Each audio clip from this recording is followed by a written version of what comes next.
আমরা গত বছর আসছিলাম, এবারও আসছি 31st এখানে এনজয় করার জন্য।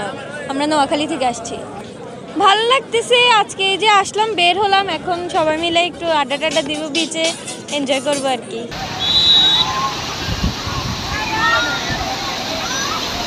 আরও এখানে এসে অনেক মন ভরে যায় আমাদের। আজকে আসা অ্যাকচুয়ালি আমাদের এখানে অনেক আনন্দ করার জন্য। তো বছরের শেষ দিনটা এখানে কাটাবো, বছরের প্রথম দিনটাও এখানে কাটাবো। তো পরিবার নিয়ে এসেছি যেন খুব আনন্দে কাটার জন্য যায়, এই জন্য এসেছি আসলে।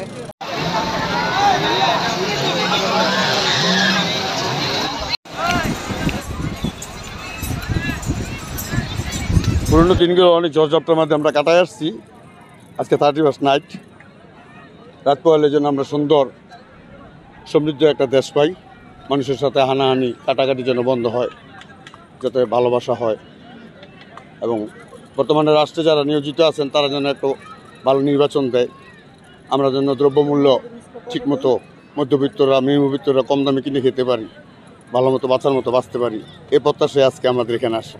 এটা আমার দ্বিতীয়বার আসা এবং আমার ওয়াইফের ফার্স্ট টাইম আসা। তো আসছি, আমার খুব ভালো লাগতেছে, কারণ এর আগেও আসছি, এর আগে যে পরিবেশটা ছিল এটার চেয়ে এটা অনেকটা ভিন্ন এবং অনেক ভালো লাগতেছে আমার কাছে। আলহামদুলিল্লাহ, গত বছরের তুলনায় এবছর মানুষের আগমনটা অনেক বেশি। দেন মানে আপনার মনে করছিলাম রাজনৈতিক প্রেক্ষাপটের কারণে মানুষ আসা যাওয়াটা কমে যাবে মনে করছিলাম। দেন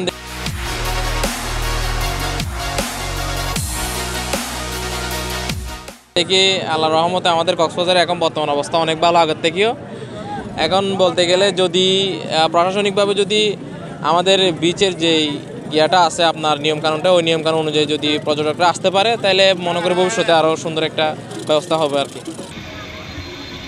আপনারা জানেন যে আমরা এই ডিসেম্বর আসার পরে এই যে 20 তারিখ থেকে 30 তারিখ 31 তারিখ পর্যন্ত আমরা আসলে একটা সিকিউরিটি প্ল্যান আমরা তৈরি করছি পর্যটকদের নিরাপত্তার জন্য। তার মধ্যে 25শে ডিসেম্বর প্রচুর লোক ছিল, আমরা আলহামদুলিল্লাহ সফলতার সাথে আমরা এটা পাস করেছি। আজকে 31শে ডিসেম্বর, তবে ব্যবসায়ীরা মনে করছে যে পরিমাণ পর্যটক থাকার কথা এই পরিমাণ নাই, কম। তারপরও যা আছে তার জন্য আমরা পর্যটকদের যাতে কোনো ধরনের বাধাবিঘ্ন ছাড়াই তারা 31st উপভোগ করতে পারে, আমরা ওই ব্যবস্থা নিয়েছি। আমাদের এক্সিস্টিং যে পুলিশ আছে তার বাইরেও আমাদের পুলিশ সুপার মহোদয় রিকুইজিশনের মাধ্যমে বিভিন্ন জায়গা থেকে 50 জন পুলিশ অফিসার এবং কনস্টেবল নিয়ে এসছে ডিউটি করার জন্য। এর বাইরেও আমরা প্রতিদিন এই 3টা থেকে 4টা পর্যন্ত আমরা পুলিশ সুপার মহোদয়ের নেতৃত্বে বিচে আমরা রোবোস্ট পেট্রোলিং করতেছি। আমাদের স্থির পিকেট আছে আপনার কবিতা চত্বর থেকে ইয়া পর্যন্ত 5টা, কলাতলি পর্যন্ত। এর বাইরেও আমাদের মোবাইল ফোর্স কাজ করছে, তার পর্যটকের কোনো ধরনের সমস্যা যাতে না হয়।